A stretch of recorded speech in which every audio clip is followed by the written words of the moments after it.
परम पिता परमात्मा पूर्ण ब्रह्म सारी सृष्टि के रचनहार कबीर परमेश्वर जी की असीम रजा से आप सभी पुण्यात्माएं सत्संग सुनने के लिए उपस्थित हुई।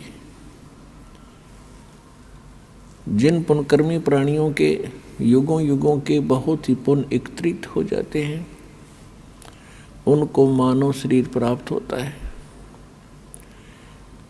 उनसे भी वो अच्छी आत्माएं हैं जो मानव शरीर प्राप्त करके परमात्मा की तड़प जिनके अंदर विद्यमान है, और उनसे भी वो अच्छी आत्माएं हैं, उनके पुण्य और भी अधिक हैं, जिनको मनुष्य शरीर के अंदर सतगुरु प्राप्त हो जाते हैं और परमात्मा की यथार्थ भक्ति विधि प्राप्त हो जाती है। तो आप सभी पुण्यात्माएं उस श्रेणी की हो जैसे गुड बेटर बेस्ट, आप वो बेस्ट कर्मों वाली आत्माएं हैं जो सतलोक आश्रम बरवाला से दीक्षित हो चुके इस दास से। आपके कर्मों का आपको ज्ञान नहीं, क्योंकि लाल की कीमत को लाल नहीं जानता, जोर ही बताता है ये कितनी कीमत का है। आप वो आत्मा हैं परमात्मा जिनके लिए युगों से भटक रहे थे।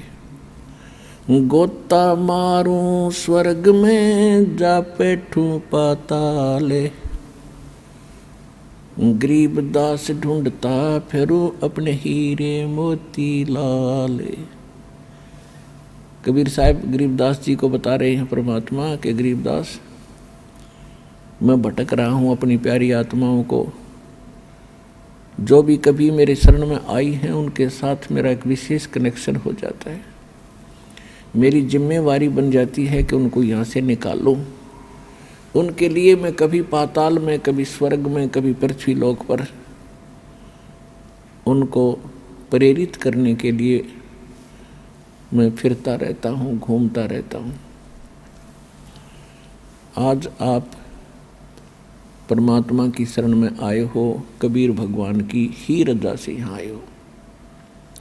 उन्होंने कोई भी कारण आपको यहाँ लाने का बनाया, कोई कष्ट हुआ, किसी साथी सहयोगी बहन भाई ने आपको यहाँ का ज्ञान बताया, या कोई पवित्र पुस्तक मिली, या कोई सीडी आपको सुनने को मिली, या किसी पुण्य कर्मी प्राणी के चैनल के ऊपर आपने परमात्मा की कथा सुनी, ये सब लीला परमात्मा कबीर जी ही कर रहे हैं।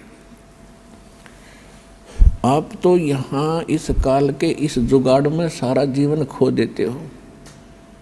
सभी प्रयत्नशील हैं, कोठी बने, घना धन हो, सुखी हो, बैंक बैलेंस हो, और हो वही राह है जो होना होता है, क्योंकि आपकी जो किस्मत के अंदर जो प्रारब्ध में लिखा जाता है आपको आजीवन वही प्राप्त होता है। बेशक आप कितने ही पाप कर्म बिगाड़ो, चाहे चोरी करो, डाके मारो, रिश्वत ले लो, और चाहे आप कोई और हथकंडा अपनाओ धनी बनने के लिए, आपको केवल लिखा लेख किस्मत का ही प्राप्त होता रहेगा।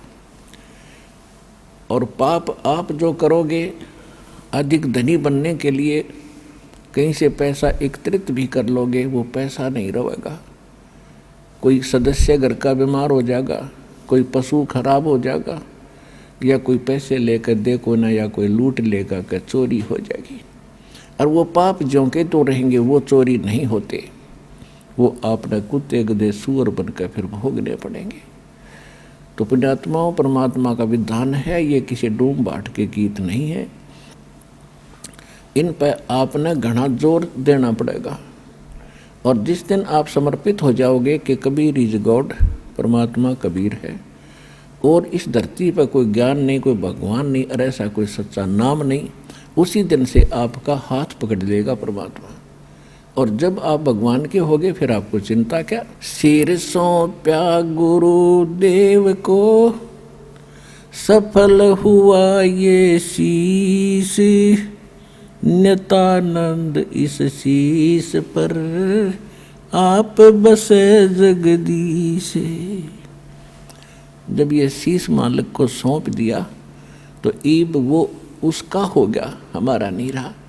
और उस धनी के शीश ने फिर जोखिम क्या, उसको कौन टच कर सकता है, उसको कौन डिस्टर्ब कर सकता है।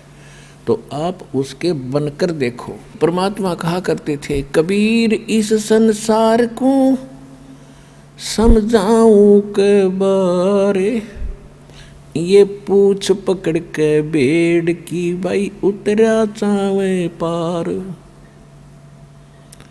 और परमेश्वर से प्राप्त ज्ञान के आधार से उन्हीं का ज्ञान गरीबदास जी ने बताया है।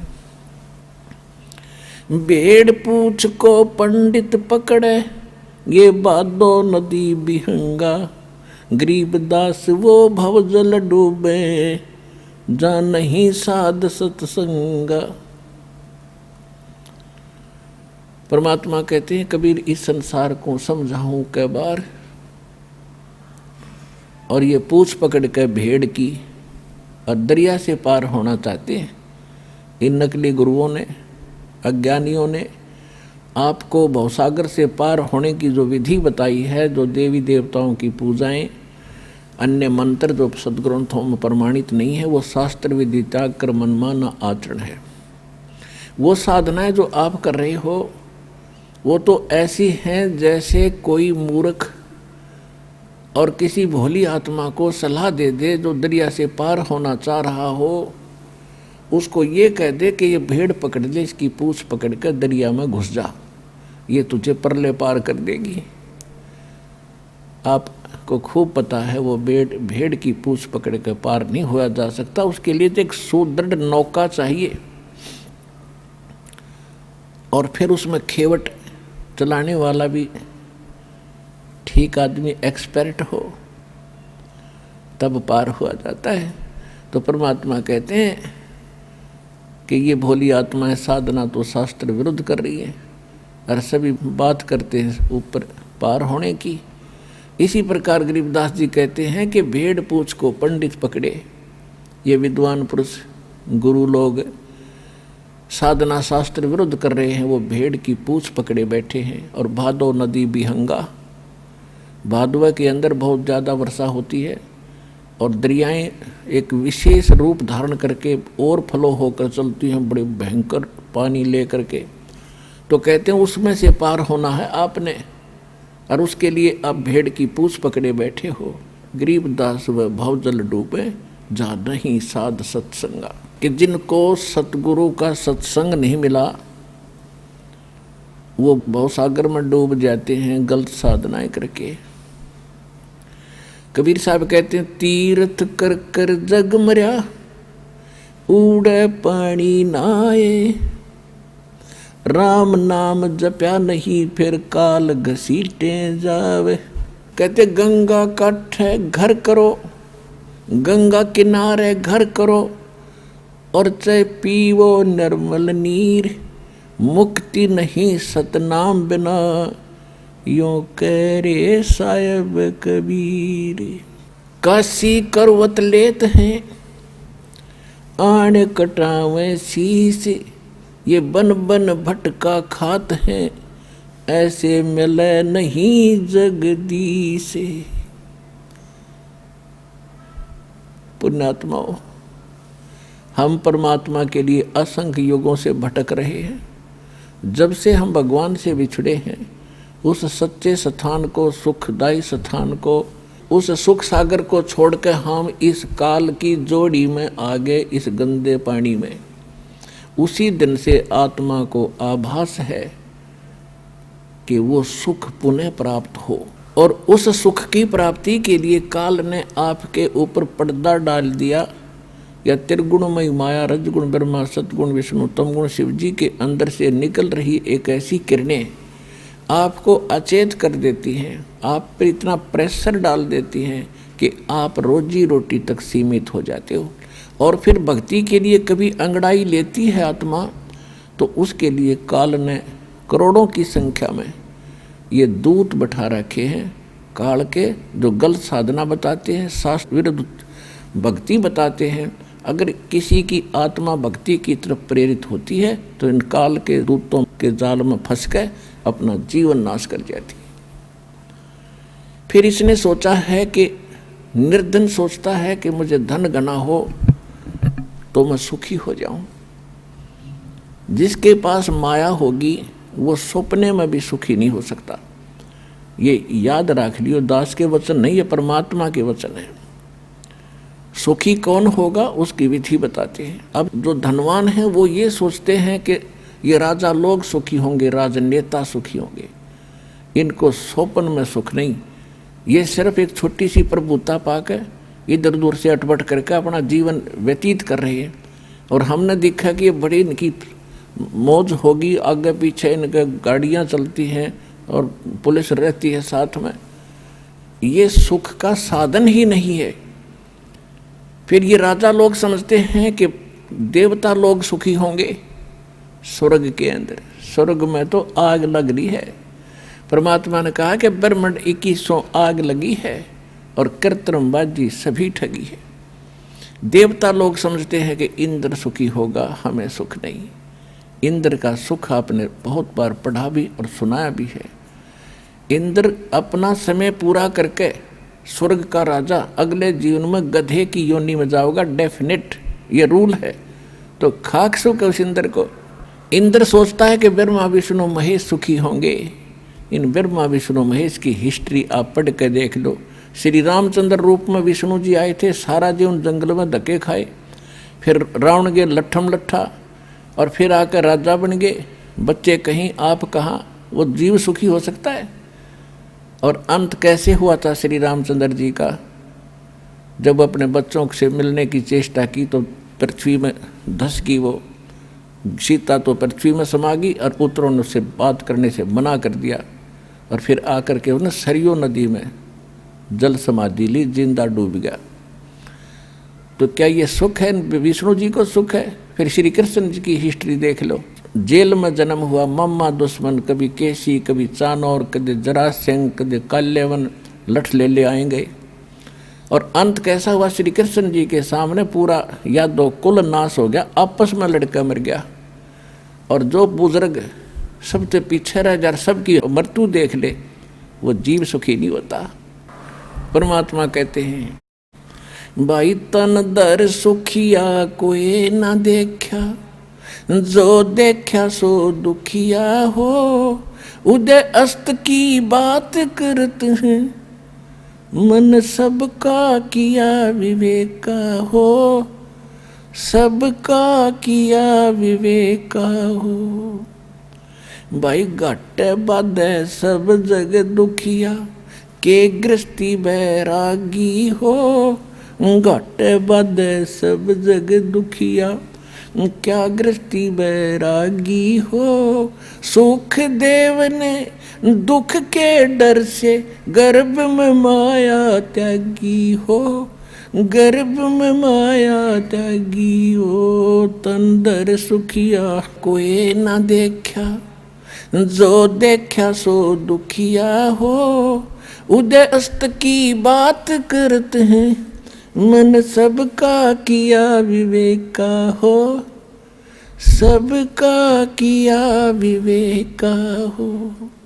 भाई जंगम दुखिया जोगी दुखिया, तपस्वी को दुख दूना हो।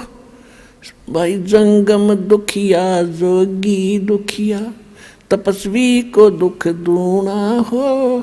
आशा तृष्णा सब में व्यापे, कोई महल न सुना हो। कोई महल न सुना हो। तन दर सुखिया कोई न देखा, जो देखा सो दुखिया हो। उदय अस्त की बात करते हैं, मन सबका किया विवेका हो। सबका किया विवेका हो। भाई साच कहूँ तो ये जग ना माने, पर झूठ कही ना जाई हो। साच कहूँ तो या जग ना माने, पर झूठ कही ना जाई हो। ये ब्रह्मा विष्णु शिव जी दुखिया, जिन ये राह चलाई हो।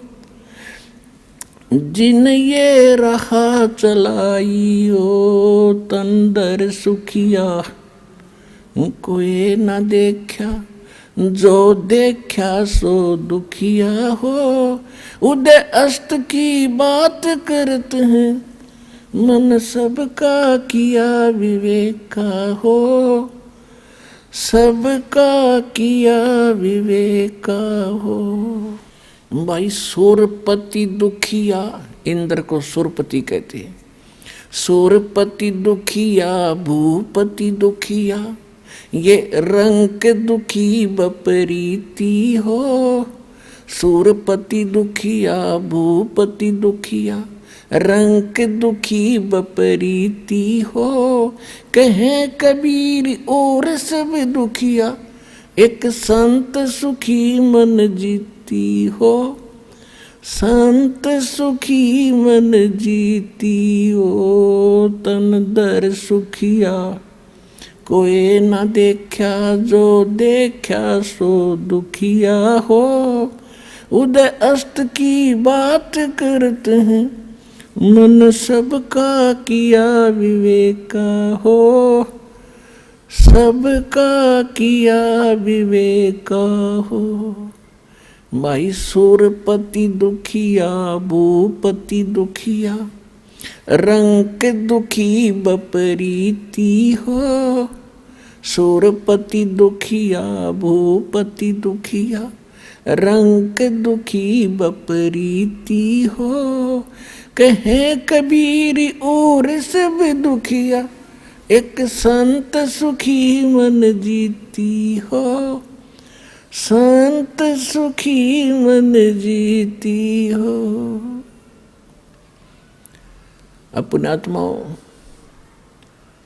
परमात्मा ने 600 वर्ष पहले ये बात कही थी कि सच कहूं तो जग नहीं माने, और झूठ में कह नहीं सकता क्योंकि वो सत्य साहिब है।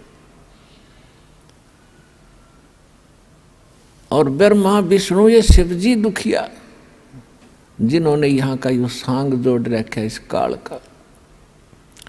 फिर कौन बताया सुखी? कहते सुरपति दुखिया, सारी पृथ्वी का भूपति, सारी पृथ्वी का राजा हो जा, वो भी महादुखी। और रंक तो स्वाभाविक दुखी, निर्धन तो वैसे दुखी, उस पद सारे कैर टूटे।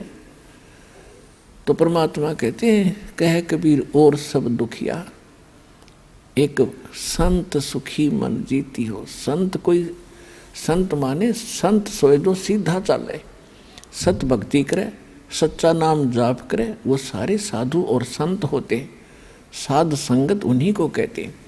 तो जो भक्त सच्चा नाम लेके और मेरी शरण में आ जाएगा और इस मन पापी ने रोक ले, यहाँ की बकवादों की इच्छा ना करे, वो ही सुखी होगा।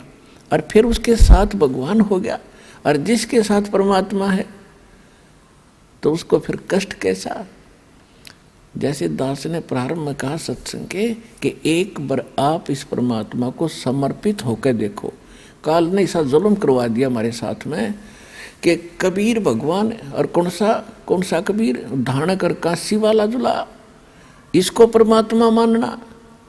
इतनी छाती चाहिए आदमी ने, इतना दिल, लेकिन जचा के छोड़ेंगे कबीर ही जगौड़।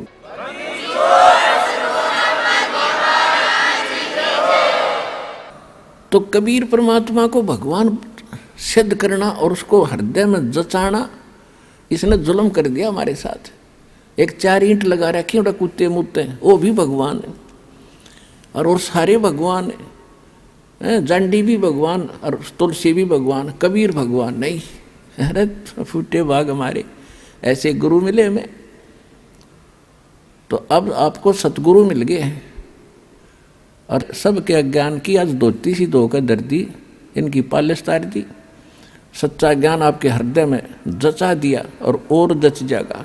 9 मन सूत उलझिया, ऋषि रहे जख मारे। सतगुरु ऐसा सुलझा दे बाई, उलझे न दूजी बारे। परमात्मा खेल तो सारा आप ही कर रहे हैं। स्वयं ही वो सतगुरु हैं, स्वयं ही वो परमात्मा है। आज से 600 वर्ष पहले वो परमात्मा इस सारे ज्ञान को सुलझा कर धर गए थे, लेकिन हम अज्ञानी गुरुओं के फंसे रहे परमात्मा के सुलझे साधे सूत को ना छेड़ा। हम वो टूटे फूटे अड़ंगे इकट्ठे करते रहे और उसी को सोचते रहे से हम अपना काम चलाएंगे। तो परमात्मा कहते 9 मन सूत उलझिया, 1 किलो सूत, 1 सेर सूत जो कच्चे धागे होते हैं, अगर वो उलझ जाना जुलाई का सारा दिन व्यतीत हो जाता था उसको सेट करने में।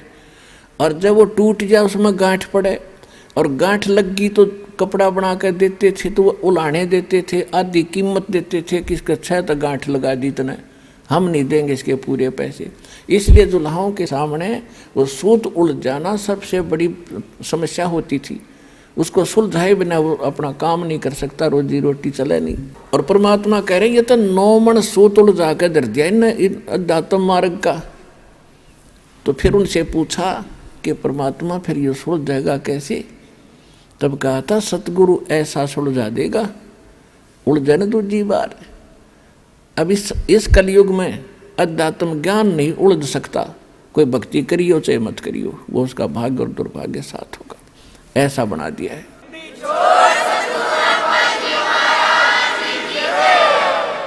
अब इस आत्मा को परमात्मा की तरफ जब से उससे विमुख हुई है, जब से इसका परमात्मा से वियोग हुआ है, उसी दिन से इसने भगवान की आवश्यकता महसूस हो रही है।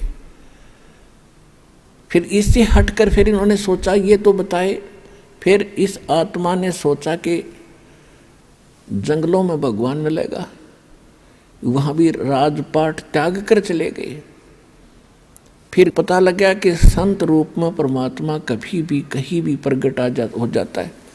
और हम सुना करते थे, एक साधारण सी बात थी कि अभी भगवान पता ना किस रूप में आ जाए, और किसी अतिथि का आए का घर पे अनादर नहीं करना चाहिए।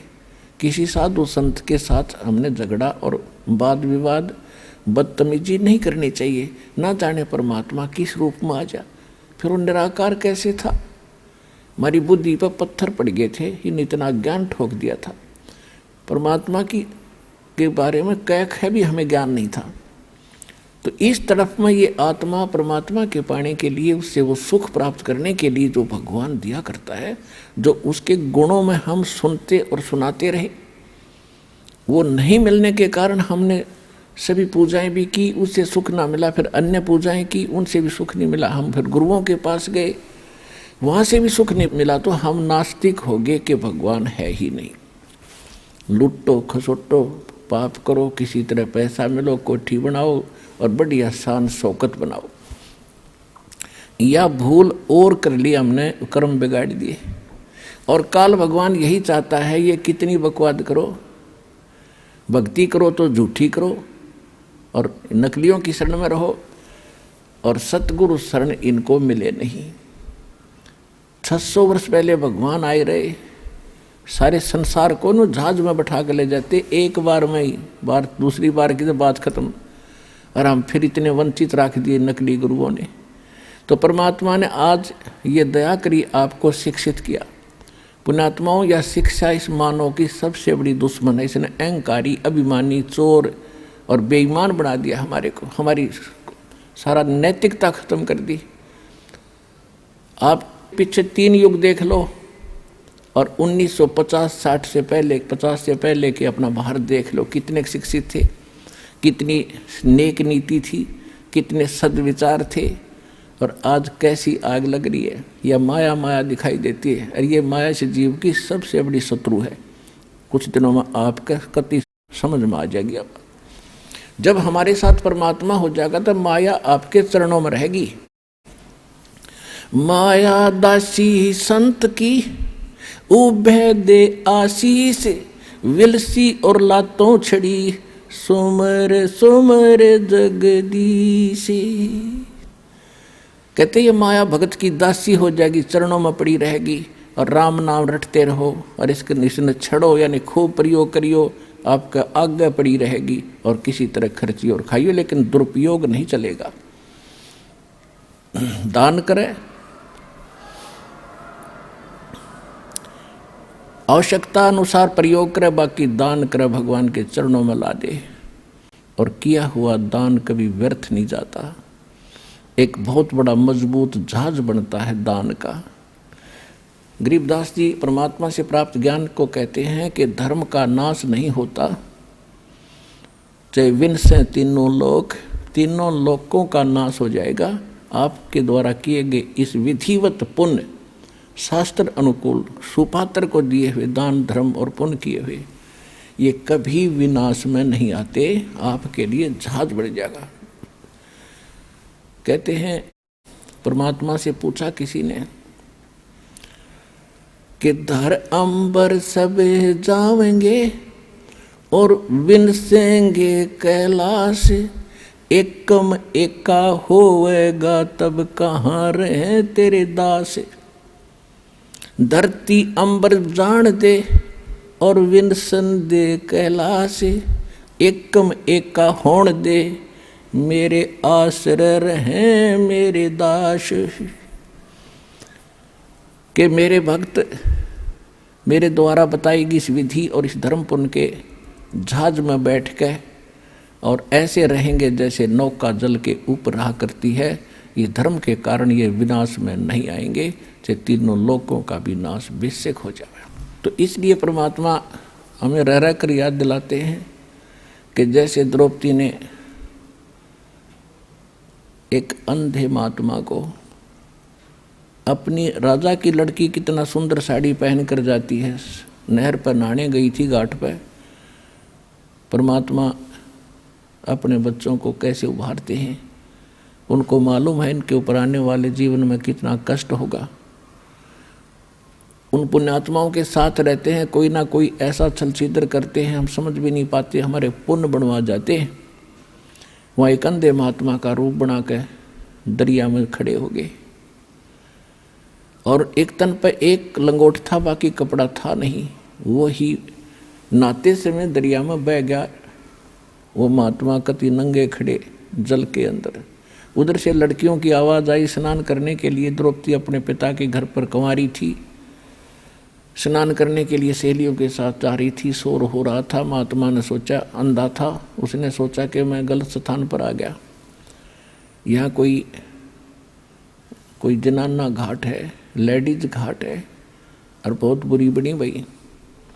अब बाहर निकल नहीं सकता, कोई कॉपिन और नहीं, कोई कपड़ा लंगोट नहीं।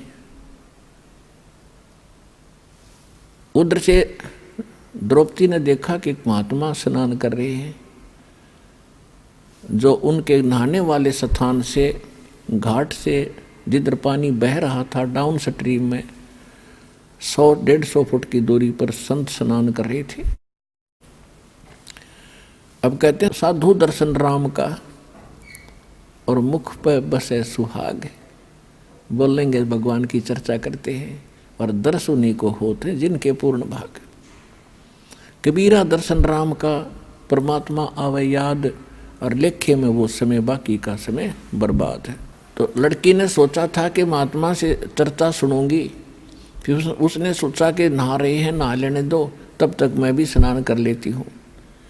उन्होंने स्नान सुनून करके बाहर निकली, साड़ी बांध ली पहले वाली, नहा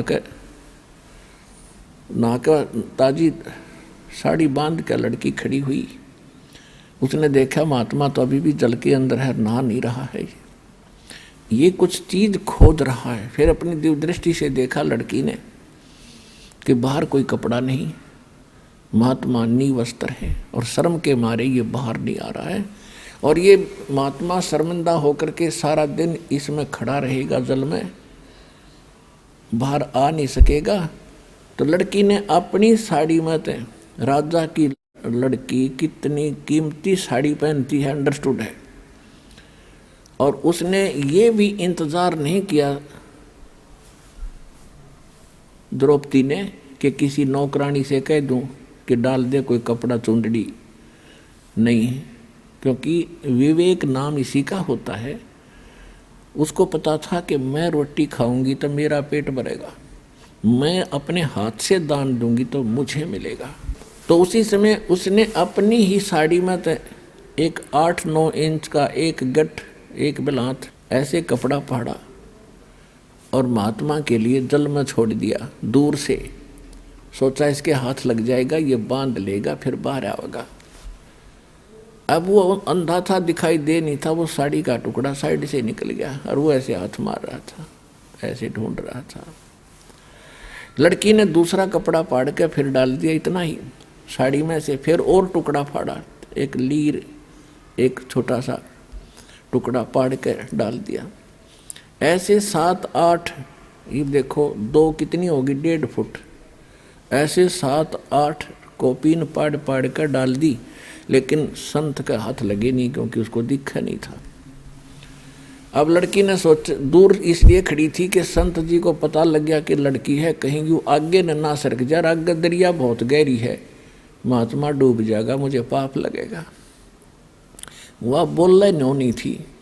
उसने सोचा एक बड़ी लंबी सी लकड़ी लाई उठा के और उसका एक और पाड़ के एक पलांत की, यानी 8-9 इंच कपड़ा उसका लपेट के, और महात्मा जहाँ से कर रहा था उसके आसपास कर दिया। उसके हाथ लगा, लगते उसने पकड़ा और क्या देखा उसमें, हाथ क्योंकि अंधे की आंखें हाथ होती हैं। उसने देखा यूँ वैसे बहकर आया हुआ कपड़ा नहीं है, ये किसी बेटी ने रहम किया है, अपनी विशेष साड़ी पाड़ कर मुझे दिया।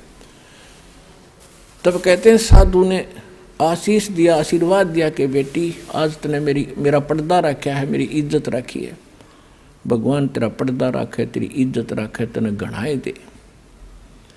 कहते हैं साधु बोला सहज सुबह और जो चाहे सो कर दे।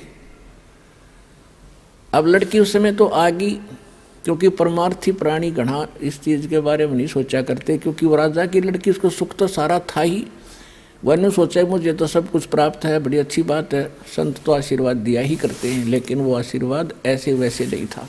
अब फिर वो लड़की का विवाह हुआ अर्जुन के साथ, कौरव में आपस में जुए में वो हार गए, द्रौपदी को भी जिता दिया। तब दुशासन ने सरेआम सभा के अंदर द्रौपदी की इज्जत लूटनी चाहिए, उसको बेइज्जत करना चाहा, नंगा करने के लिए। और वहाँ पर कौन बैठे थे, भीष्म पितामह, द्रोणाचार्य, कर्ण आदि तीन तो ऐसी हस्ती बैठी थी जो विशेष आदरणीय थी उन पूरे कौरव और पांडवों के लिए। एक विदुर थे, उनके चाचा, पांडवों के, कौरवों के चाचा विदुर थे। और भी बहुत से लोग बैठे थे, सभासद बैठे थे। दुर्योधन ने दुशासन से कहा कि हम अंधे हैं, अंधों की संतान हैं, क्योंकि द्रौपदी ने एक दिन व्यंग कर दिया था दुर्योधन के ऊपर। राजा युधिष्ठिर ने शीशे का महल बनवाया था और दुशासन को आमंत्रित किया था सभी को कि आइयो हमने मकान बनाया, भोजन पाइयो। दुशासन की टक्कर लगी, शीशे में दिखा कौन, वो गिर गया। द्रौपदी खड़ी होकर हंस रही थी और कहने लगी अंधों के अंधे ही पैदा होते हैं। वैसे इस तरह की बकवाद हमने देखो शिक्षा इनसे ये लेनी चाहिए कि इस तरह के व्यंग हमने नहीं कसने चाहिए। और फिर भी एक लड़की ने स्वाभाविक देवर भाभी के हिसाब से उसने कह भी दिया था तो के बिजली गिर गई। इतना दुख मान गया वो साकेट व्यक्ति कि इसने ये शब्द बोल कैसे दिए, गंदा गंदे होते हैं, इसको मजा चखाऊंगा। पुण्यात्माओं, परमात्मा बताते हैं कि सोना सजन और संत ये टूट जुड़े 100 बार, दुर्जन और पाका कलश एक धक दरार। जैसे मटका होता ना गड़ा पक्का, वो एक बार थोड़ी सी क्रैक हो गया तो दोबारा नहीं सेट हो सकता, उसको कितना कुछ कर ले उसमें नारी की नारी वो पहचान रहेगी। ऐसे दुष्ट व्यक्ति एक बार नाराज हो गए वो सेट नहीं होते। और सोना और सजन अच्छी आत्मा और संत भक्त थोड़ी एक बार कवा सुनी हो भी गई तो कभी याद भी नहीं रखते मेरी इसकी कभी लड़ाई हुई थी, ऐसा स्वभाव होता है। जैसे सोने का कोई आभूषण है उसको टुकड़े कर दिए और फिर दोबारा उसको बना दिया जाता है आभूषण, उसकी पहचान भी नहीं रहती, ऐसा मेल खा जाता है। तो दुर्योधन जो था वो पाका कलश था, एक के बात पर इतना दुख मान गया कि नो कर दूंगा वह कर, तो उसका प्रतिफल लेने के लिए उसने सारा षड्यंत्र रच कर पांडवों से राज भी जीत लिया द्रौपदी भी जीत ली अटपट करके। अब दुशासन से कहा दुर्योधन ने कि इस द्रौपदी को नंगा करो और मेरे जांग पर बिठा दे नंगी करके। बता, सरेआम सभा में ये पंचायत थी। इस महाभारत इस ग्रंथना पढ़ कर हमने आंखें फुड़वा ली। इसमें क्या विचार था? अब वहाँ सारी सभा बैठी, भीष्म पितामह, द्रोणाचार्य और कर्ण जैसे योद्धा, और भीष्म पितामह तो उनका दादा था, और द्रोणाचार्य गुरु, और कर्ण एक बहुत बड़ा योद्धा थे, और तीनों के तीनों ये वैसे भी सूरवीर थे। तो वहाँ किसी ने भी ये नहीं कहा दुर्योधन तो के जुल्म कर रहा है, अरे बेवकूफ ये क्या करने जा रहा है तू। देखो, सभा पंचायत के अंदर एक नियम होता है, जो नेक व्यक्ति हो जायज बात कहे, और कोई ना मानने तो उठ कर चला जा, सभा त्याग देनी चाहिए, वहाँ रहना भी दोष लगे। तो जब उन्होंने ये कर्म शुरू किया उसी समय विदुर खड़ा हुआ। विदुर ने कहा कि रे नालायक को क्या कर रहे हो तुम, अपनी बहू को और बेइज्जत कर रहे हो। कौरव और पांडव चाचा ताऊ के हो तुम, तुम्हारी और इसकी इज्जत में कौन सा फर्क है। बाहर के लोग ने कहेंगे अपनी इज्जत आप पे तार दी ने। कहते हैं विदुर कहे ये बंधु थारा, एक कुल एक पर वो परिवार। विदुर के मुख पर लगा थपेड़ा, तू तो है पांडवों का चेहरा। अब दुशासन ने अपने चाचा विदुर का थप्पड़ मारा कि तू तो इनका चमचा है, पांडवों की ओर बोलता हमेशा। और वो कह था न्याय की बात कि भाई इसे तो पांडवों की बहू, ऐसी कौरवों की। बता, इसमें किसकी इज्जत खराब, अपनी इज्जत आप ही खराब कर रहे हो तुम। कहते हैं विदुर कहे ये बंधु थारा, ये थारा भाई है, तुम्हारे भाई है, और एक का कुल एक परिवार है। विदुर के मुख पर लगा थपेड़ा, तू तो है पांडवों का चेहरा, तू तो है बांदी का जाया। दुशासन ने कहा कि तू तो बांदी से पैदा हुआ है, तेरी मनोवर्ती गुलाम वाली ही है, तू हमेशा ऐसी घटिया बात करता है। तू तो है बांदी का जाया। और भीष्म, कर्ण और द्रोण मुस्काया। जब दुशासन ने अपने चाचा का थप्पड़ मारा और उसको यूँ कहा कि तू तो है बांदी का जन्मा हुआ गुलाम, तो उस बात पर वह तीनों, भीष्म पितामह दादा और द्रोणाचार्य गुरु और कर्ण व सूरवीर, तीनों ने हंसन लगे, मुस्कराए, एक बहुत अच्छी बात कही। अरे बेशर्मो, खड़ा होकर ये कहना चाहिए था रे बेवकूफ, तूने कैसे अपने चाचा पर हाथ उठा दिया, नकमी आत्माओं। अगर उन तीनों में से एक भी खड़ा होकर ये कह देता खबरदार से लड़की का हाथ लगाया, कौरवों की हिम्मत नहीं थी। लेकिन वो बुद्धि भ्रष्ट थे। जब लड़की को नंगा किया जा रहा सरेआम, और वहाँ बैठे किस लिए, फिर वो उनमें कितनी गंदी सोच होगी ये सहज हिसाब लगाया जा सकता है। तो यहाँ परमात्मा ने सूक्ष्म वेद के अंदर इन पुराने ग्रंथों का भी जूस निकाला है, निष्कर्ष निकाल कर आपको दिया जा रहा है कि जिन ग्रंथों को तुम पढ़ा करते, क्या खाक थे वह। एक जमीन के ऊपर राजपाट पर लड़का मर गए, क्या शिक्षा है इससे, बता। वो जमीन यहीं रहेगी, यू लाल किला यही पड़ा है, और वह किधर धक्के खान जाओगे नरक में। तो क्या चीज़ है ये। तो ज्ञान के अभाव से, सतगुरु के अभाव से हम ऐसे ही बिना सिर पैर के ग्रंथों को पढ़ के अपना कल्याण मानते थे। अब क्या होता है कि द्रौपदी ने पहले तो देखा था कि सभा के अंदर मेरे पांचों पांडव बैठे, पति और सूरवीर, वो मुझे नंगा होते कैसे देख सकेंगे। लेकिन वो हार चुके थे जुए में, वो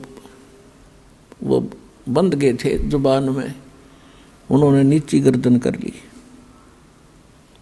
फिर भीष्म पिता द्रोणाचार्य और कर्ण की तरफ देखा कि ये कैसे सहन कर लेंगे मुझे यहाँ नंगा करते हुओं को। लेकिन वो हंस रहे हैं। जब विदुर को थप्पड़ मारा, ऐसे वचन कहे, तब वो समझ गई कि ये सभा ठीक नहीं है। और पुण्यात्माओं, जब तक हम संसार से कुछ आशा रखते हैं कि ये मुझे ये लाभ दे देगा, वो मुझे ये सुख देगा, तब तक परमात्मा साथ नहीं देगा। आप तो सीधम सीधा भगवान से जुड़ोगे, चाहे आपका उंगली का चोट लग जा, नो यही अर्थ है भगवान आप पे करोगे। भले ही तो मीडिया उसका दवाई बने, डॉक्टर बने, लेकिन करेगा भगवान।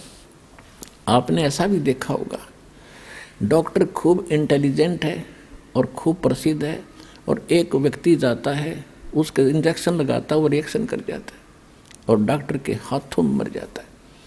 तो ये दवाई और डॉक्टर नहीं करते, या संस्कार काम करते। परमात्मा साथ होगा। जैसे आप देखते हैं कई भक्त, मेरे तो लाखों से ऐसे पाला पड़ा है, कहते हैं जी मैं सब दवाइयाँ खा ली, कोई नहीं लगती, खाते हैं तो रिएक्शन करते हैं, खुजली हो जाती है, नाम शुरू करते हैं, आशीर्वाद प्राप्त करते हैं, वही गोलियाँ फिर काम करना शुरू कर जाती हैं। तो संस्कार से सब कुछ होता है। तो तब हम परमात्मा हमें पल पल में साथ देगा। छोटे से छोटा भी दुख और सुख आपको अनुभव करा देगा कि मेरे कारण दुख टला तेरा, जब रोज दिखेगा आपने। तो ऐसे जब द्रौपदी ने देखा कि ये कोई साथ दे नहीं रहे, तब भगवान याद आया। और हम भी ऐसा ही करते हैं, जब हमारे यहाँ के सब रास्ते बंद हो जाते ना, औषधि भी काम नहीं करती, जब हम भगवान याद करें अपने आत्माओं। अब परमात्मा को याद तो सभी करते हैं आपत्ति में, लेकिन किसको राहत मिलती है? या तो उसके पिछले जन्म के पुण्य हों, उनसे भी लाभ दे देता है परमात्मा। और जब पुण्य ही खत्म हो जाएंगे तो बेशक अर्जी लाए जाइए और बेशक प्रार्थना करते रहना, कति सुनाई नहीं होगी। अब जैसे द्रौपदी ने वो एक पुण्य किया था और एक महापुरुष का वचन था, वो महापुरुष भी स्वयं परमात्मा ही थे। कहते हैं सोचल छिद्र मैं करूँ अपने जन के काज। तो द्रौपदी कभी किसी जन्म में भगवान की शरण में रही हुई है वो आत्मा, और उनके पीछे परमात्मा कहते हैं जो बच्चा गौ की नज़र में, न्यो साईं को संत, और भक्तों के पीछे फिरे वो भगत वत्सल भगवंत। अब द्रौपदी ने जब याद किया, हे भगवान आज इज्जत इस दासी की आपके हाथ में है। आत्मा का साथी है भगवान कबीर साहब, और मन का साथी है काल। जब हम मन से कुछ पुकार करते हैं तब तक सुनाई नहीं होती, जब इसकी आत्मा रोती है वो भगवान का अंश है। अब यहाँ से जब द्रौपदी ने पुकार की तो धर्मराज के दरबार में, जो यहाँ का न्यायाधीश अकाउंट रखता है, उसके दरबार में इसकी चीख गई, वहाँ गूंजी बुरी तरह। और धर्मदास ने तुरंत उस नंबर की वह फाइल खोली जिसमें उस आत्मा के कुछ पुण्य और पाप डिपॉजिट थे। देखना चाहा कि इस आत्मा का कोई ऐसा कर्म है जिससे मैं मदद करवा सकता हूँ। उसने देखा कि एक संत महात्मा का आशीर्वाद से इसने एक छोटा सा 9 इंच का कपड़ा दान किया हुआ है, और उसके आशीर्वाद से तो मैं खूब दे सकता हूँ इसको। तो उसी समय वहाँ से रिफ्लेक्शन किया, और श्री कृष्ण जी को वो गुरु रूप में पूजा करती थी, मानती थी। और श्री कृष्ण खेला अपनी पत्नी रुक्मणी के साथ शतरंज, घर में महल में बैठा। तो वहाँ से रिफ्लेक्ट होकर धर्मराज के दरबार से वो पुण्य श्री कृष्ण के अंदर वो शक्ति वो आया। जब वो पास से डाल रहा था श्री कृष्ण, जैसे खेलते हैं ना शतरंज, ऐसे डालते हैं 11 कच्चे 12 पक्के 12 ऐसे, तो उसने 5 सेट डाले थे और एकदम हाथ ऐसे अकड़ गया श्री कृष्ण का, और नो करने लगा अनंत अनंत अनंत। कृष्ण में भूत सा बढ़ गया। अब रुक्मणी कहने लगी हाथ पकड़ के कि बोल ढंग से बोल, अनंत अनंत क्या कर रहा है, बोल 12 हैं कच्चे 18 हैं क्या है, और ये अनंत क्यों कहा तो मुझे बता। तब परमात्मा ने उसकी दिव्य दृष्टि खोल दी। कहते हैं रुक्मणी कर पकड़ा मुस्काई, अनंत कहा मोको समझाई। अब श्री कृष्ण जी को परमात्मा ने चेतना दी, क्योंकि करता वही है, उसके हाथ में रिमोट है। वो कौन से इंस्ट्रूमेंट से, कौन सी तोप से, कौन सी मिसाइल से कौन सा काम ले, उसके हाथ में रिमोट है। तो श्री कृष्ण जी के अंदर परमात्मा ने वह पावर भेजी, वो पुण्य भेजा, और फिर वो तो वहाँ उसको दिखा दी कि द्रौपदी को दुशासन ने पकड़ रखा है और उसकी इज्जत खराब करना चाहता है। और तो वहाँ परमात्मा बुलवा रहे हैं श्री कृष्ण से कि हमरा भगत पे छोड़ी हुई, दुशासन ने द्रौपदी पकड़ी, हमरी भक्त सकल में सिखरी। हमरी भक्त पे छोड़ी हुई तो हमरा नाम न लेवे कोई। यदि भगत ही हानि में रहेंगे तो राम का नाम मिट जाएगा। अब वो तो लग गया खेलन, तंदे ही से पासा डारी और पहुंचे सुख समरूप मुरारी। अब हमने मुरारी नाम श्री कृष्ण का लिख रखा है। मुरारी का वास्तविक अर्थ है राक्षस का शत्रु। अरि माने शत्रु, मुरा माने राक्षस। तो सबसे बड़ा जो राक्षस हमारा कर्म है, पाप कर्म, और उस पाप कर्म रूपी राक्षस ने ना कृष्ण काट सकता, ना विष्णु काट सकता, ना राम काट सकता, ना ब्रह्म, ना ब्रह्मा विष्णु महेश, ना शिव, केवल एक परमात्मा कबीर भगवान काट सकता है। तो वो वास्तव में मुरारी है। जैसे वासुदेव श्री कृष्ण को कहते थे, वासुदेव नहीं है श्री कृष्ण। वासुदेव का अर्थ ही कुछ और होता है। वो तो वासुदेव का बेटा था। वासुदेव एक व्यक्ति था, लेकिन वेदों में वासुदेव परमात्मा का अलंकृत नाम है, उपमात्मक नाम है, जिसकी प्रभुता सबके ऊपर हो, जिसका वास सब जगह हो, उसको वासुदेव कहते हैं। तो ऐसे ये मुरारी।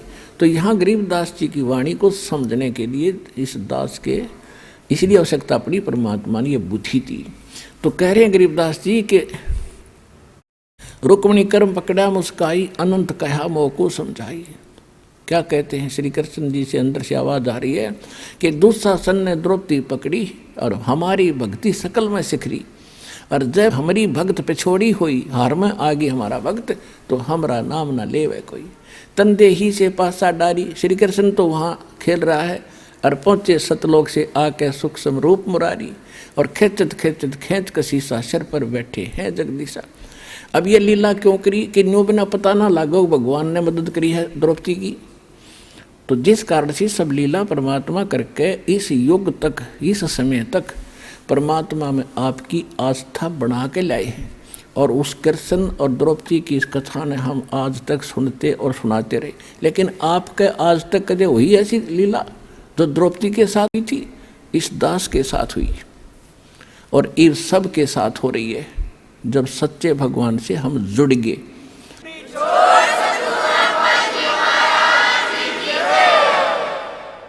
अब इसी प्रसंग को पूरा करते हैं। कहते खेचत खेचत खेच कसीसा और सिर पर बैठे हैं जगदीशा। द्रौपद सुता को दिन ने लीर जाके अंत बढ़ाए चीर। द्रौपद सुता के चीर बढ़ाए, शंख शंखों पार ढी पाए। अब उसने खूब खींच खींच कर छक लिया। दुशासन इतना तगड़ा आदमी था, कहते 1000 हाथियों जितनी ताकत थी उसमें। जैसे आजकल तो मशीन ये मोटर होती है, उनको हॉर्स पावर से उनको मापते हैं, उनकी ताकत को आंकते हैं। उस समय एलिफेंट पावर से तोला जाता था। 1000 एलिफेंट पावर जितनी ताकत पावर थी उसमें दुशासन में। और द्रौपदी कहते कोमल अबला, और जो भगवान के आश्रय हो गए, कहते न्यू रखूँगा अपने भक्तों को। अब कहते हैं एकम एक का होण देर विष्ण दे कैलाश, मेरे आश्रय न्यू रहेंगे मेरे दास। अब दुशासन के सामने द्रौपदी की क्या औकात थी। एक झटके पता नहीं कहाँ पड़े जाके, और उसका पसीने आगे थक गया वो हार के, उसका चीर खत्म नहीं हुआ। अपने आत्माओं वो बात समाप्त हुई। कुछ दिनों के बाद श्री कृष्ण जब वहाँ आए पांडवों के पास, द्रौपदी ने पूछा कि हे परमात्मा, हे गुरुदेव, मुझ दासी पर आपने कौन से पुण्य की या कृपा करी जो मेरा चीर बढ़ा दिया। अब श्री कृष्ण जी को दिव्य दृष्टि दी भगवान ने। उसने देखा कि द्रौपदी, एक समय तू स्नान करने गई थी जब तू अपनी माँ के घर थी, विवाह से पहले कुंवारी थी। उस समय तूने एक अंधे महात्मा को एक साड़ी का टुकड़ा पाड़ कर दिया था, एक बिलांत का, और जिसके कारण परमात्मा ने तेरा यो चीर बढ़ाया बहन। अब द्रौपदी का फिर वो रिमाइंड हुआ पिछली बात को, अच्छा हे भगवान, अब थोड़ी थोड़ी याद आती है मुझे कि सचमुच अब क्या कहती है द्रौपदी कि 1 लीर के कारण, यानी 3 फुट बाई 9 इंच के कपड़े के कारण, और मेरे बढ़ गए चीर अपार, और जब मैं पहले समझ लेती उस संत को तो सर्वस देती वार। ओए होए होए।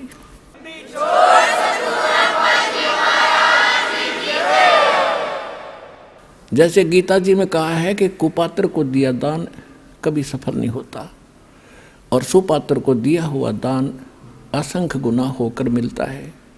गुरु बिन माला फेरते, गुरु बिन देते दान, गुरु बिन दोनों निष्फल हैं, चाहे पूछो वेद पुराण। अपनात्मा ये अध्यात्म मार्ग है, अध्यात्म ज्ञान है।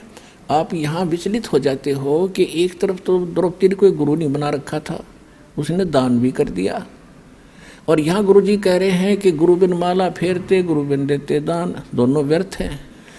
अब देखो, ये भी कहा जाता है कि जैसे कर्म करेगा वैसा फल अवश्य मिलेगा। अब द्रौपदी ने दान किया, एक ज़रूरतमंद व्यक्ति को यानी सुपात्र को दान दिया, तो वो फल उसको मिला, लेकिन वो फल मिलकर भी निष्फल रहा, क्योंकि मोक्ष ज्यों का त्यों रह गया। और यदि वो गुरु पूर्ण बना करके फिर ये ऐसे दान भी करती तो मोक्ष भी होता और ऐसी आपदा भी टलती। तो इस प्रकार द्रौपदी ने फिर कहा, हे गुरुदेव, वो ऐसे महापुरुष थे, यदि मेरे 1 लीर के कारण और ये बढ़ गए चीरों पार, और इज्जत रही हुआ न्यारी, और जब मैं पहले जान लेती कि ऐसे महापुरुष हैं तो सर्वस देती वार, पता नहीं कितना दान कर देती, कितनी सेवा करती।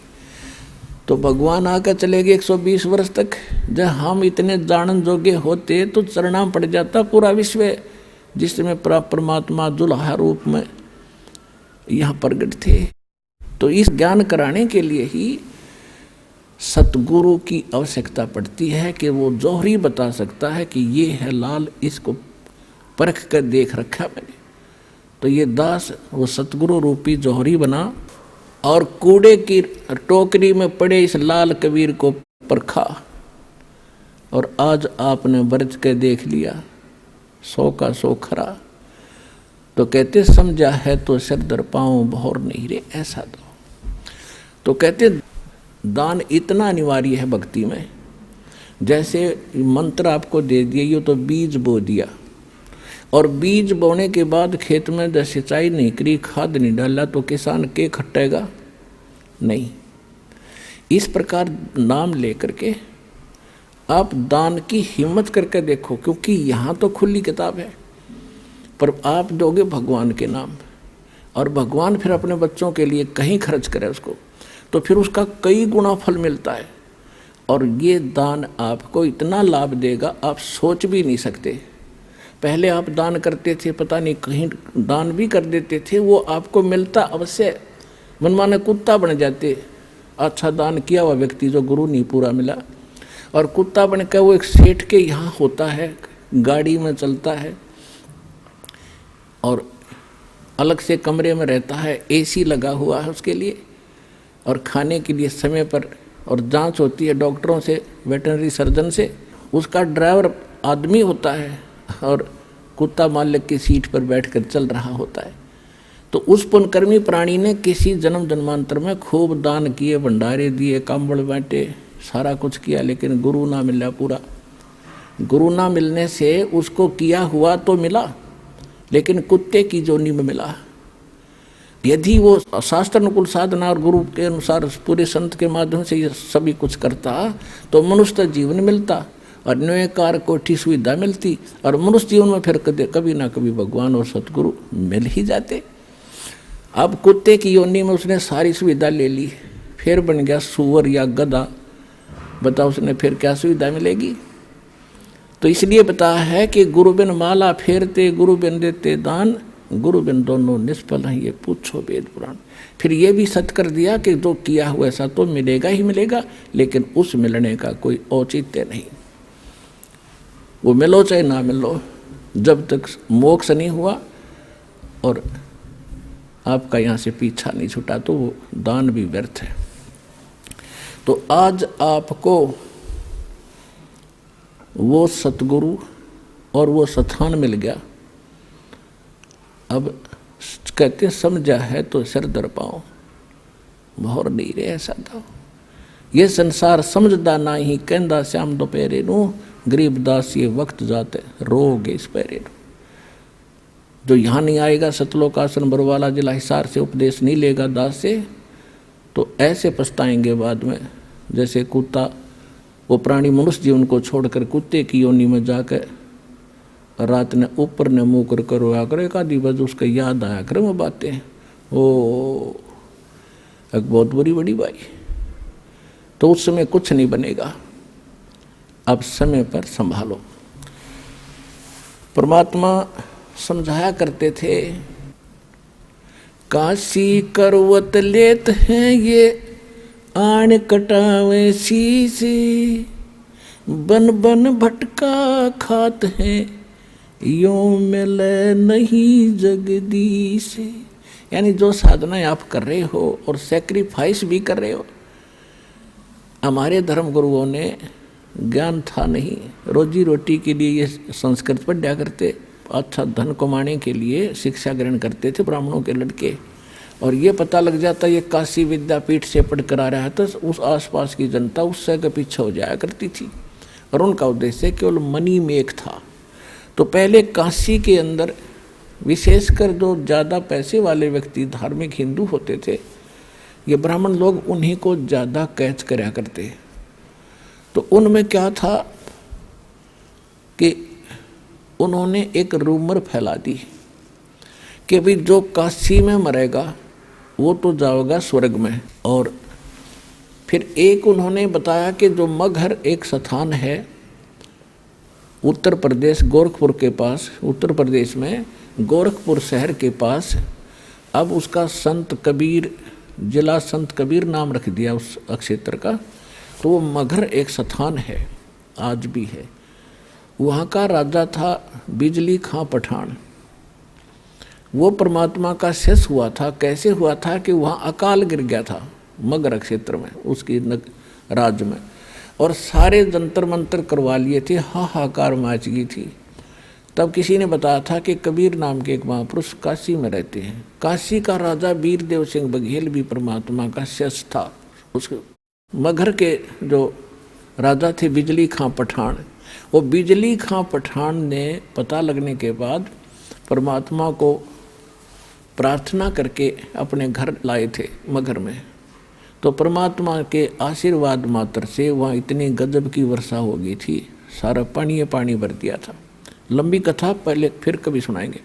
अब ये सिर्फ एक जो आज विषय सत्संग का कुछ अन्य है, जिससे प्रभावित होकर के वो मगहर के सभी हिंदू, और उसमें 50-50 हिंदू और मुसलमान है मगहर नगर में। एक कस्बा सा है मगहर, जैसे बरवाले से भी छोटा, तो उसमें और छोटा गांव सा था।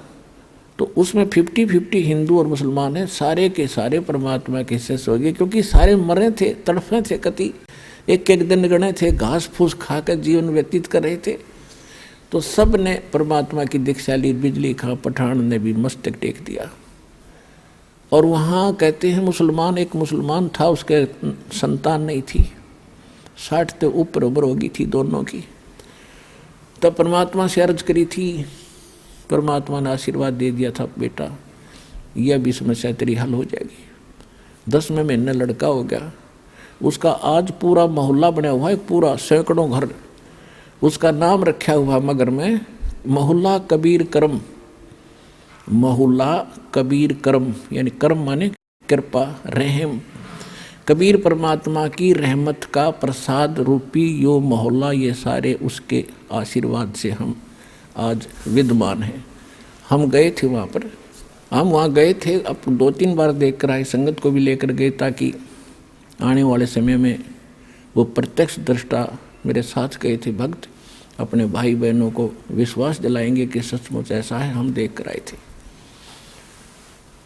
तो वो बिजली खां पठान उनका शेष हो गया।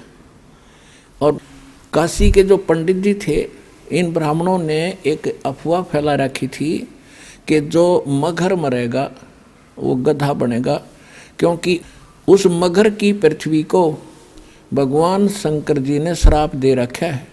वहाँ जो मरेगा वो गधे की जुन्नी में जाएगा। और साथ में उस मगर के साथ से एक दरिया बहा करती थी, उसका आमी नदी नाम था। अब भी है वो दरिया, अब भी है, लेकिन वो सूखी है, थोड़ा पानी चलता उसमें। तो वह कति सूख गई थी। कहते हैं भगवान शिव ने उसको श्राप दे दिया, उसका पानी खत्म कर दिया। ठीक है, अब वो सूखी पड़ी थी। उस मगर के नीचे का पानी खराब है, वहाँ नहीं था उस समय।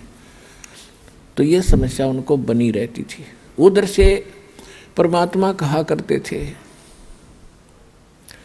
कि भाई जो आपके धर्मगुरु कह रहे हैं कि जो मगर मरेगा वो गधा बनेगा और नरक में जाएगा, और जो काशी में शरीर छोड़ेगा वो स्वर्ग में जाएगा।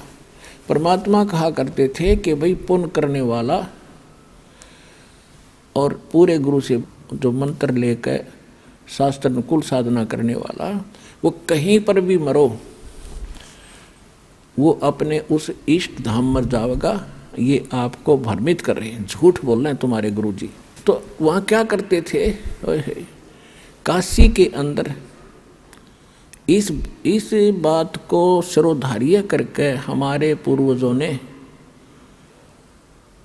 समझदार व्यक्तियों ने ये सोचा कि भाई मरना तो है, वृद्ध हो गए, और क्यों ना हम काशी में चले जावा, काशी क्षेत्र में, बनारस में, और वहाँ मृत्यु हो जाए तो स्वर्ग तो चले जाएंगे।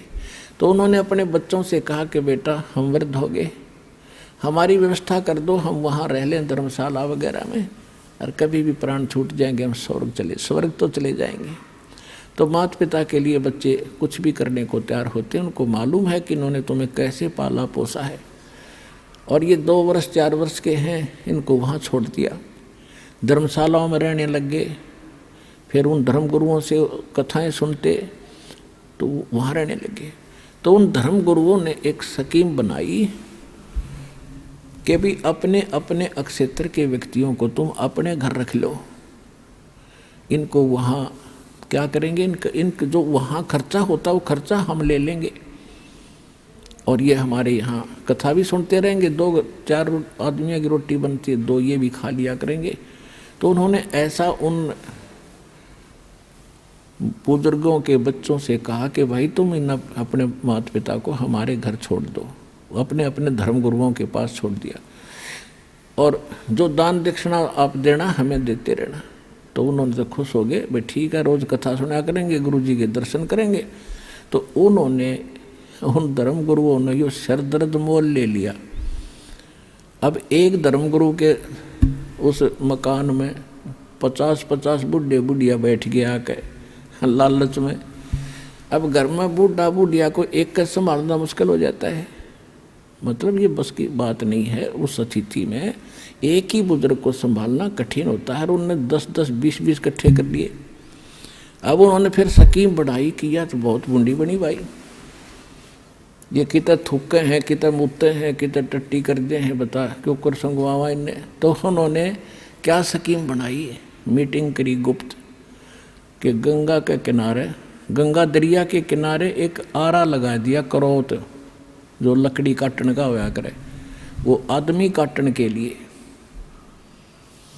और वो उनको गुप्त रख दिया। ऊपर जैसे एक गुफा सी बना दी, और गुफा की आर्च बना दी, आर्च के अंदर से वो करौत ऐसे आवे और उन्हें काट कर उल्टा चला जावे। ऐसा उनका कंट्रोल हैंडल थोड़ा 100-150 फुट दूरी पर रस्से बांध कर बना दिया। और फिर उनको मैं एक रूमर फैला दी, अफवाह फैला दी कि भाई भगवान की तरफ से करौत आता है, और जिन्होंने जल्दी स्वर्ग जाना है उसकी फीस रख दी 50-100 रुपये, कि जो जल्दी गड़ा कटावेगा 100 रुपये हमें दो, हम फिर दान पुण्य करेंगे इनके जाने के बाद, और ये स्वर्ग चले जाएंगे। तो माता पिता ने अपने बच्चों से कहा कि बेटा जल्दी काम बने है 100 रुपये में। तो माँ बाप बच्चा ने सोची भाई ठीक है, माता पिता की यही इच्छा है तो कोई बात नहीं। तो हमने वो गल कटवाना भी मंजूर कर लिया परमात्मा पाने के लिए। और वो एक कसाई आड़ा आरा लगा दिया वहाँ मानस काटने का, वो भी स्वीकार कर दिया और उसकी तो घड़ी महिमा गा दी इन्होंने। तो परमात्मा कहते हैं जहाँ भी सुनते हैं वही नो कहे काशी में करो तो आगा भगवान की तरफ से, वहाँ जो गला कटवा ले सीधा स्वर्ग में जाता है। परमात्मा कहा करते ये थरे गुरु धर्म गुरु क्यों ना कटवाते अपना गला, ये क्या करेंगे जो स्वर्ग में सीधे ये जाओ है तो ये आड़ा पीछे टिंडे लेंगे, स्वर्ग में सारा सुख है ये आड़े काम का धोती दो दुनिया की। तो कहा करते ये झूठ बोल रहे भाई सारी। फिर भी परमात्मा दूसरे तरीके से समझाते हैं, काशी क्रोत लेत हैं वहाँ जा कटावे शीशे और बन बन भटका खात हैं भाई ऐसे नहीं मिले जगदीशे।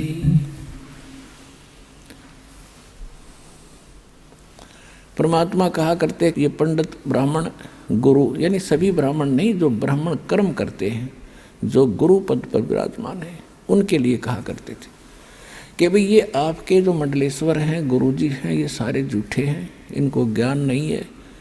और भाई अगर मगर मरने से यदि नरक में जाता है प्राणी तो मैं मगर मरूंगा, अनाउंसमेंट करवा दी परमात्मा ने कि भी इस दिन मैं मगर मरूंगा और उसके लिए प्रस्थान कर दिया।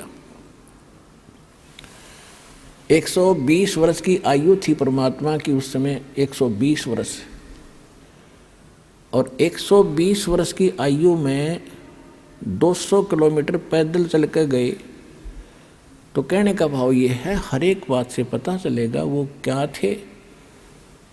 तो जब उन्होंने ये पता लगा, बिजली खां पठान को पता लगा कि गुरुजी यहाँ आ रहे हैं और यहाँ अपना शरीर छोड़ेंगे, और उधर से वीरदेव सिंह बघेल काशी नरेश को पता चला कि गुरुजी वहाँ जा रहे हैं अपना अंतिम सफ़र करने के लिए इस शरीर का, यानी वहाँ शरीर छोड़ेंगे। तो वीरदेव सिंह बघेल ने काशी के नरेश, वो हिंदू था, और बिजली खां पठान जो है वो मुसलमान था। तो यहाँ के हिंदू जो शेष थे कबीर साहब के, इंक्लूडिंग वीरदेव सिंह बघेल, इन्होंने स्कीम बना ली कि वहाँ मुसलमानों का अक्षेत्र है और वो गुरुजी की बिरान माटी करेंगे, ज़मीन में दबेंगे और मुसलमान रीति से वो इनका अंतिम संस्कार करेंगे। ये हम नहीं देख सकेंगे, हम अपनी रीति से उसका संस्कार करेंगे और सबको यहाँ लाएंगे बनारस में। यदि सीधे हाथों बिजली खां नहीं मानेगा तो युद्ध करके लाएंगे। इस उद्देश्य से सेना साथ ले ली, और वो से दर्शकों की तो कहना है ना कितने चाल पड़े। बिजली खां पठान को पता चला, सबकी व्यवस्था की, परमात्मा पहुँच गए। तो बिजली खां पठान ने कहा कि भगवान यहाँ पर एक सबसे बड़ी समस्या हमारे लिए ये है कि यहाँ कोई जल नहीं है और आदमी गणे आगे, चारों तरफ से दर्शक भी आगे हैं, इनके नहाने और धोने की व्यवस्था नहीं हो पाएगी। बाहर से कुछ जल मंगा रखा है, केवल पीने की व्यवस्था हम कर पाए हैं। परमात्मा ने कहा कि मैं पहले बहते जल में स्नान करूँगा और फिर मैं शरीर छोड़ूंगा। तो बिजली खां पठान ने बताया कि महाराज यहाँ साथ में भगवान एक आमी नदी बह रही है, बहा करती थी, अब सूखी पड़ी है। भगवान शंकर ने इसको श्राप दे रखा है, इसमें जल एकदम खत्म हो गया, हम भी बड़े दुखी हैं। तो परमात्मा ने कहा कि चलो मैं चलता हूँ, दिखाओ मुझे कहाँ है। जिस स्थान पर परमात्मा ने शरीर छोड़ने का निर्णय किया था उससे 400-200 फुट 300-400 फुट की दूरी पर वो दरिया खाली पड़ी थी। तो परमात्मा वहाँ चले, साथ में सब दर्शक, और कबीर साहब वहाँ देखकर किनारे पर खड़े हो गए। खड़ा होकर के ऐसे इशारा कर दिया जैसे ट्रैफिक का सिपाही ऐसे हाथ कर देता और सारी ट्रैफिक भाग लेती है। परमात्मा ने ऐसे इशारा किया था और काफ़ी दूरी पर उस दरिया में एक ऐसा धमाका हुआ जैसे कोई पत्थर फटा हो, कोई बम फटा हो, और एकदम पानी का फव्वारा निकला और पूरी दरिया भर के और बहने लगी।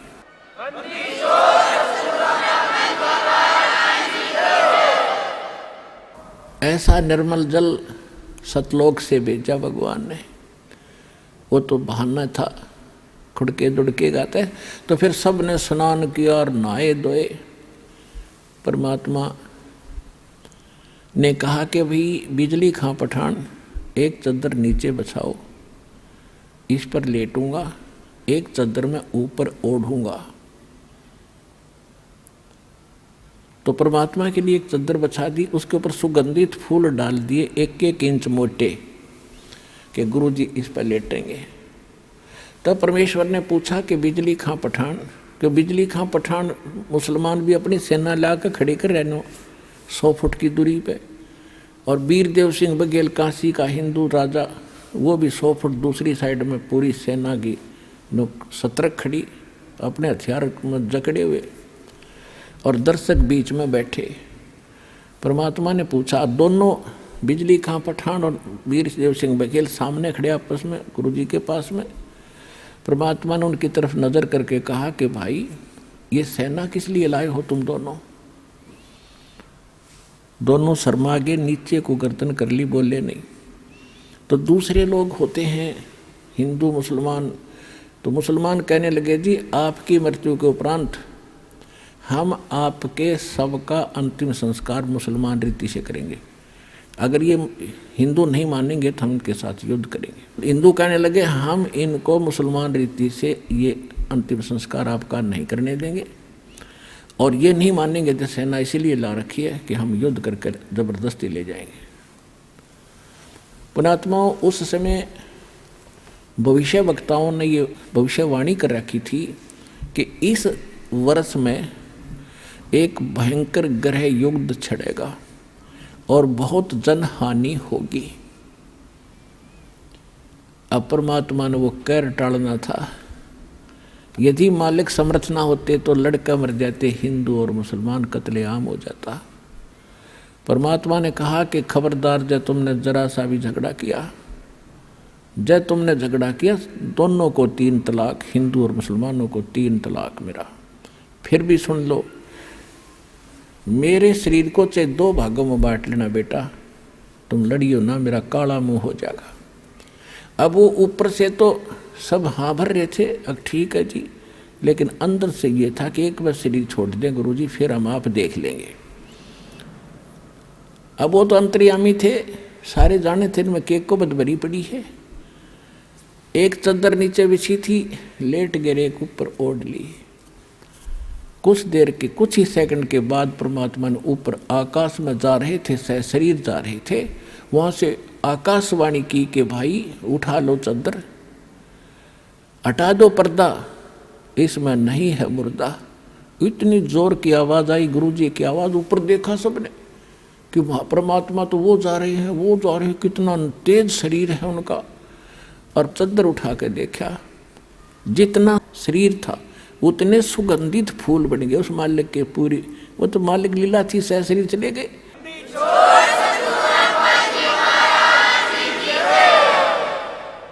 अपने आत्माओं कहा तो वह कत्लेआम होना था, और कहाँ वो हिंदू और मुसलमान एक दूसरे से न्यू लिपट कर रो रहे हैं, जैसे किसी की माँ मर जा और पिता मर जा, इकट्ठे दोनों ऐसे रो रहे थे बिलख बिलख के, और पछता रहे थे अपने उस अज्ञान सोच को, रो रहे थे कि हम पहचान नहीं सके तो खुद अल्लाह आए थे। रो रहे थे बुरी तरह कि हमने बहुत बुरा किया, हमने कभी सुख, अंतिम समय में भी सुख ना दिया अपने मालिक को, अंत में भी उनको इतना तंग कर दिया। तो उन्होंने, बिजली खां पठान ने कहा कि भाई एक चादर आप ले लो, एक हम ले लेते, आधे फूल आप ले लो, आधे हम ले लेते हैं।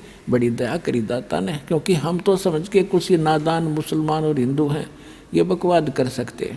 तो आधे आधे बांट के वहीं पर 100 फुट का फैसला है। इधर हिंदुओं ने बना रखी है अपनी यादगार भगवान की, इधर मुसलमानों ने, वो आज भी विद्यमान है, और हम उसका चित्र भी लाए हैं, आपको दिखाते हैं। ये तो है मुसलमानों वाली यादगार। इसमें थोड़ा सा क्षेत्रमंद इसके अंदर भी जाकर आए थे, और इधर ये गेट है मुसलमानों का, और इसकी आड़ में इस साइड में एक और गेट है, वो हिंदुओं के लिए है। और ये जो यादगार है ये हिंदुओं ने बना रखी है। और इनके बीच में ये गेट है सामूहिक आने जाने का आपस में, ये वाला। वहाँ कोई भेदभाव नहीं है, हिंदू और मुसलमानों का आपस में आज तक वहाँ का कभी कोई झगड़ा नहीं हुआ। ये यादगार आज भी विद्यमान है, उस परम पिता के सशरीर जाने की ये यादगार है, प्रत्यक्ष प्रमाण है।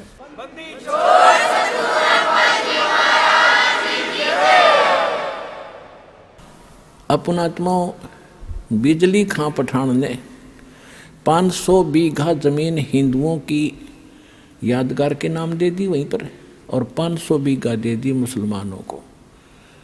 जहाँ पर कबीर पंथ का एक वहाँ आचार्य महंत रहता है, दास वहाँ देख कर आया है, और काशी चौरा के अंतर्गत उसका प्रबंधन है। गरीबदास जी महाराज ने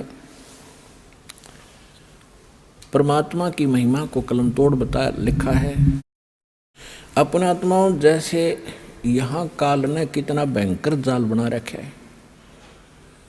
आप जब यहाँ से चलते हो उसके बाद काल के एक जबरदस्त जाल ऊपर है। परमात्मा जब यहाँ से चले सशरीर जा रहे थे तो रास्ते के अंदर ये दुर्गा, ये माया एक सुंदर स्त्री का रूप बना के और सामने खड़ी होगी और परमात्मा से कहने लगी कि आप बहुत सुंदर हैं, आप बहुत अच्छे हैं, आप बड़े अच्छे देव हैं, और मेरा यहाँ बहुत अच्छा सुंदर महल है, मेरा बहुत अच्छा मकान है, और देख मैं कितनी सुंदर हूँ, और आप मेरे साथ यहाँ रहो। और मेरे को जो है यहाँ के सब देवता मुझे पसंद करते हैं, मैं आपको चाहती हूँ।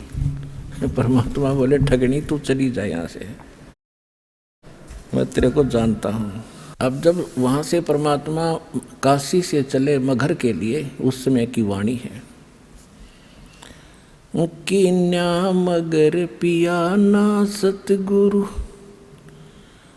कीन्या मगर पिया ना सतगुरु, कीन्या मगर पिया ना हो, दोनों दीन चले संग जाके हिंदू मुसलमाना हो, दोनों दीन चले संग जाके हिंदू मुसलमाना हो।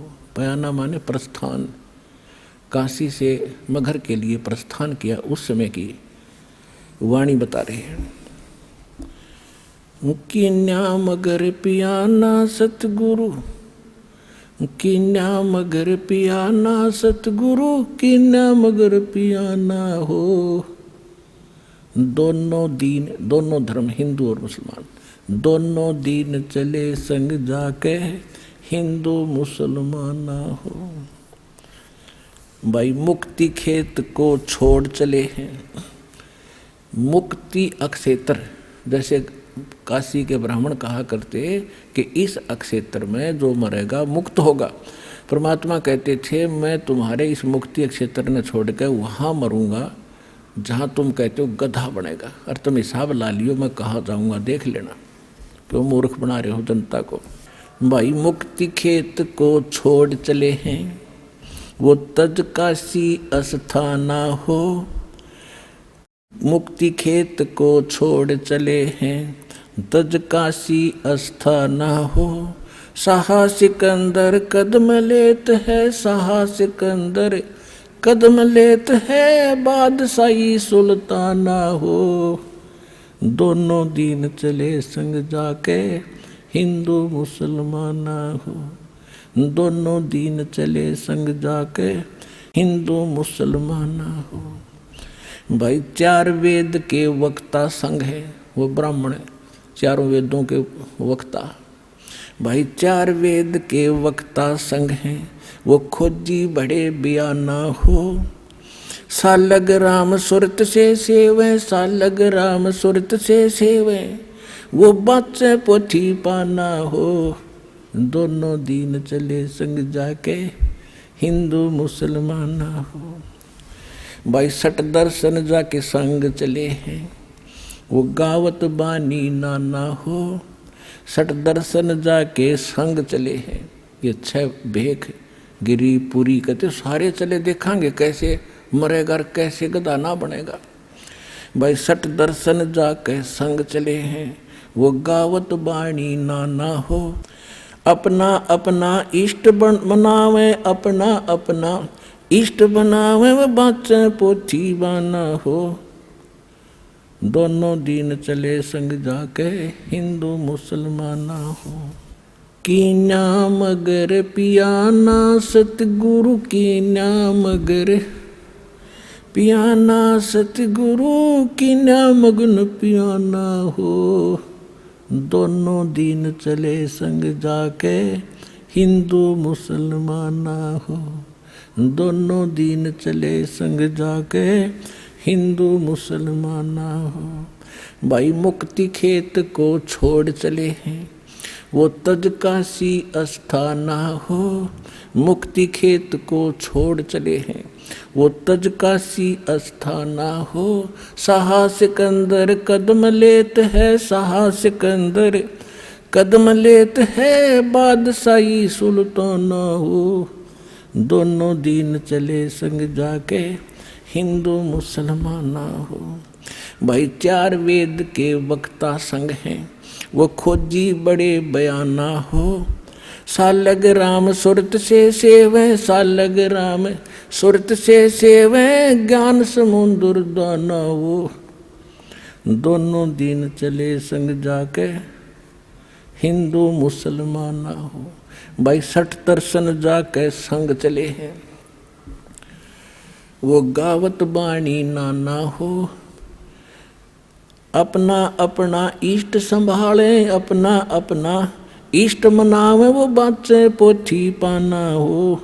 दोनों दिन चले संग जाके, हिंदू मुसलमाना हो। भाई चादर फूल बिछाए सतगुरु, चादर फूल बिछाए सतगुरु, वो देखे सकल जिहाना हो। 4 दाग से रहत जुलाहा, 4 दाग से रहत जुलाहा, अवगत अलख अमाना वो। दोनों दिन चले संग जाके, हिंदू मुसलमाना हो। दोनों दिन चले संग जाके,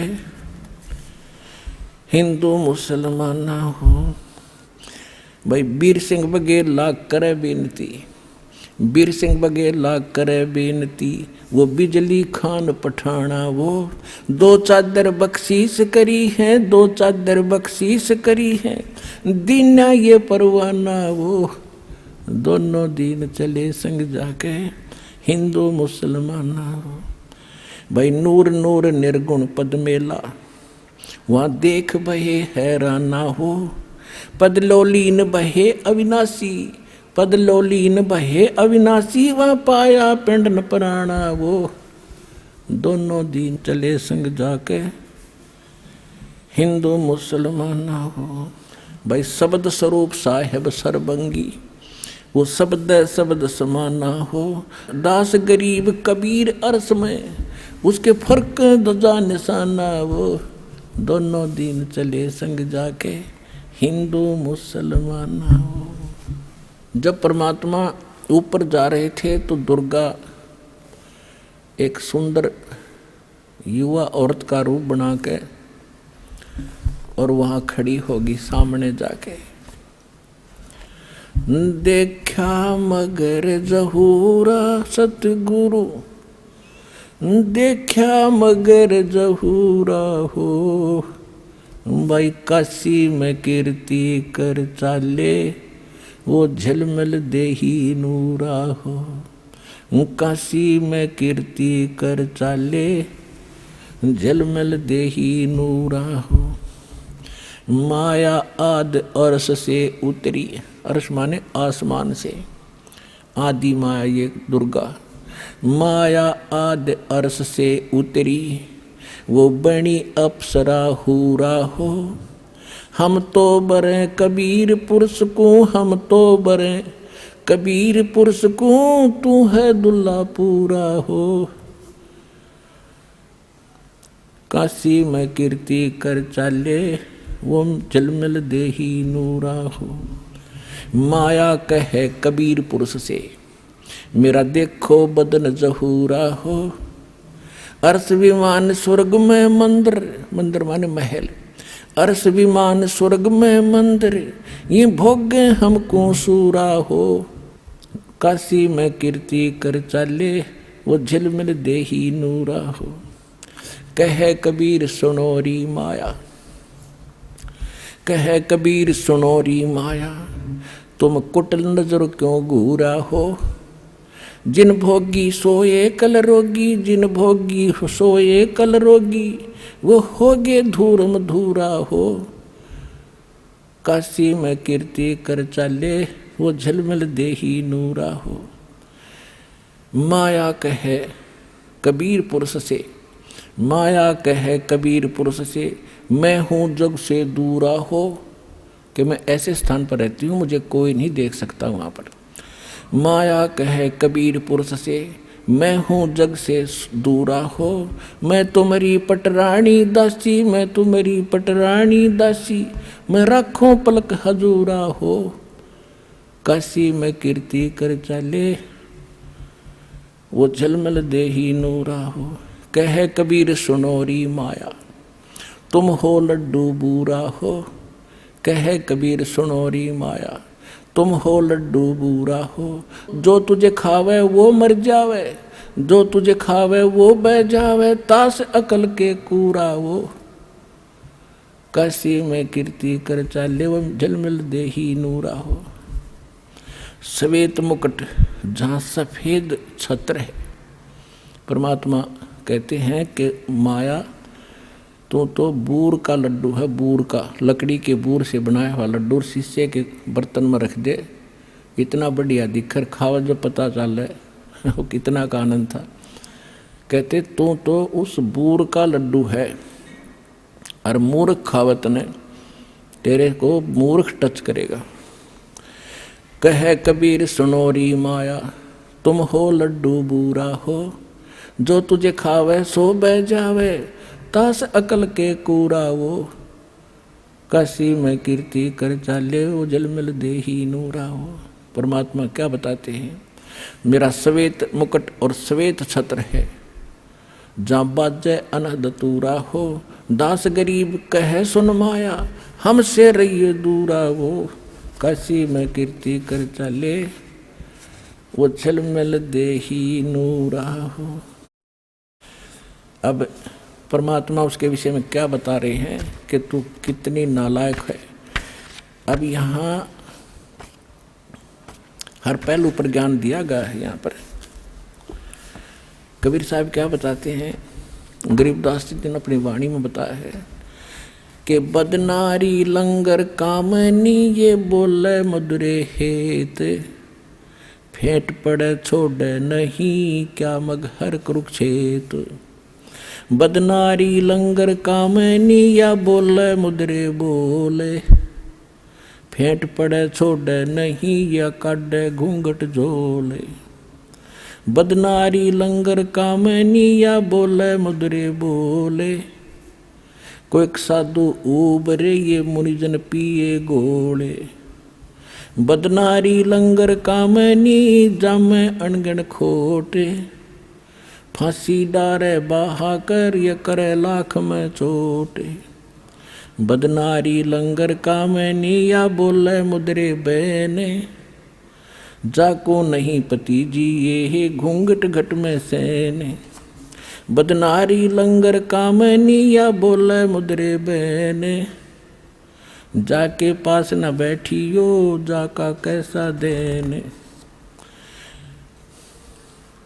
सतगुर हेला देते हैं सुनियो संत सुजाने, बदनारी पास न बैठियो बदनारी आई खान।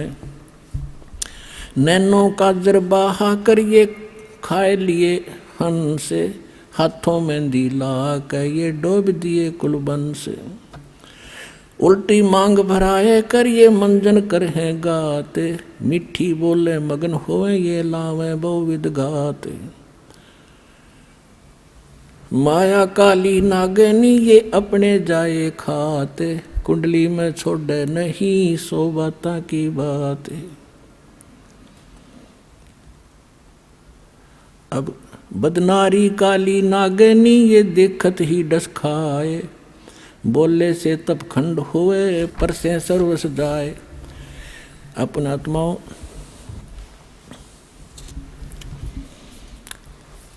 बदनारी काली नागनी ये मारत है भर डंके, सुर नर मुनिजन डस लिए खाए राव और रंग।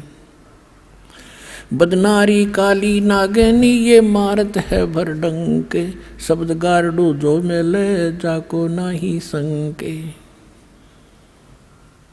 अब क्या बताया है कि निकम्मी औरतों को परमात्मा ने कैसे बिसराया है, उसके दोष बताए हैं। इसके साथ साथ अच्छी बहन बेटियां हैं, उनकी कितनी कलम तोड़ महिमा गाई है।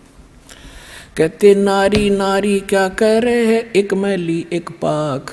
पाक माने पवित्र, एक मैली, मैली जो कैरेक्टरलेस, और पाक जो है अपनी नेक नीति से चलने वाली। नारी नारी भेद है, एक मैली एक पाक, जा उदर दुर उपजे जाकी भरिए साखे। कि वह भी माँ थी, वह भी नारी थी, जिसके पेट से धरु जैसे महापुरुष का जन्म हुआ। तो ऐसी माई को कहते हैं उसकी साख भरिए कि ऐसी माँ होनी चाहिए, ऐसी नारी होनी चाहिए। कामनी कामनी भेद है, एक मैली एक पाक है, जा उदर प्रहलाद थे जाको जोड़ू हाथ। कि वह भी नारी थी जिसके उदर से प्रहलाद जैसे भक्त हुए। कामनी कामनी भेद है, एक उज्जवल एक गंदे, जा माता प्रणाम है जा उपजे भरतरी गोपी चंदे। कामनी कामनी भेद है, एक हीरा एक लाले, दत्त गोसाई अवतरे अनसुईया के नाले। कि वो भी नारी थी अनसुईया जैसी महान आत्मा, और दत्तात्रेय जैसे महापुरुष का जन्म हुआ, वो नेक नारी थी। कामनी कामनी भेद है, एक हीरा एक लाल, दत्त गोसाई अवतरे अनसुईया के नाल। कामनी कामनी भेद है, एक रोजम एक हंस, जनक विधेयी अवतरे धन माता कुल वंश। कि ऐसी माता धन्य है जिसे राजा जनक जैसे धार्मिक व्यक्ति का जन्म हुआ। नारी नारी क्या करे, नारी कंचन कूपे, नारी सेती उपजे नामदेव से भूपे। नामदेव जैसे महापुरुष जिस माँ से जन्म हुआ, तो उस नारी में और निकम्मी नारी में कितना अंतर है। नारी नारी क्या करे, नारी बहुगुण भेव, जा माता कुर्बान है जा उपजे सुखदेव। नारी नारी क्या करे, नारी कंचन कूपे, नारी सेती उपजे ये नामदेव से भूपे।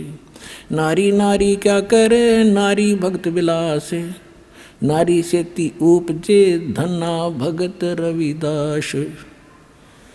कि जिन वह भी नारी थी, वह भी माताएं थी, बहनें थी, जिनसे धन्ना भगत जैसे और रविदास जैसे महापुरुष का जन्म हुआ।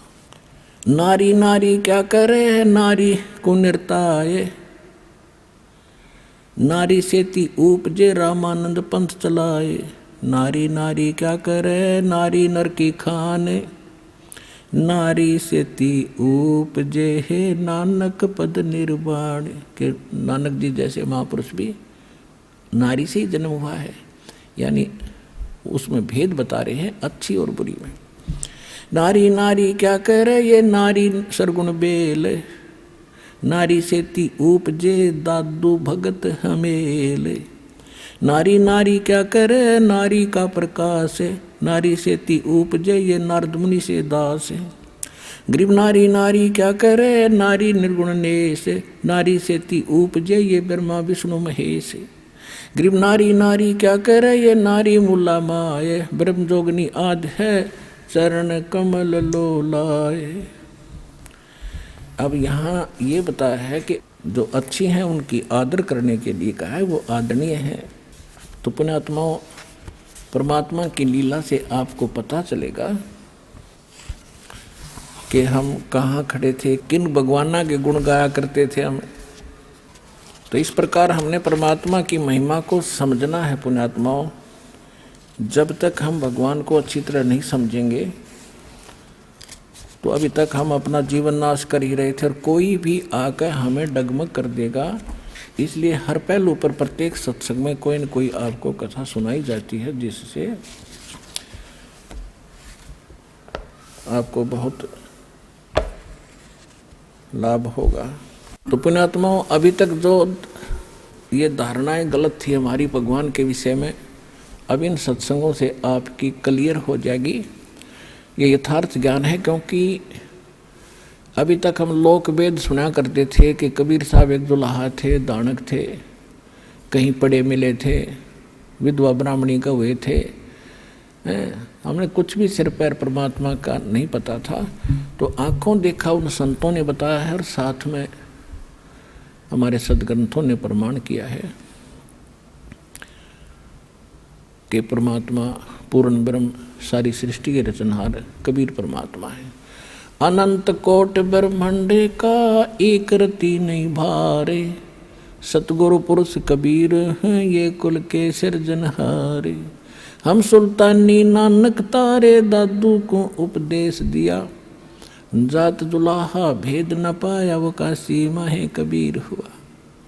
तो धन्य भाग आपके पुण्यात्माओं, आपको यह अमर कथा, अमर पुरुष की सत्यनारायण की कथा सुनने को मिली। धन्य है आपके माता पिता जिनसे जन्म हुआ।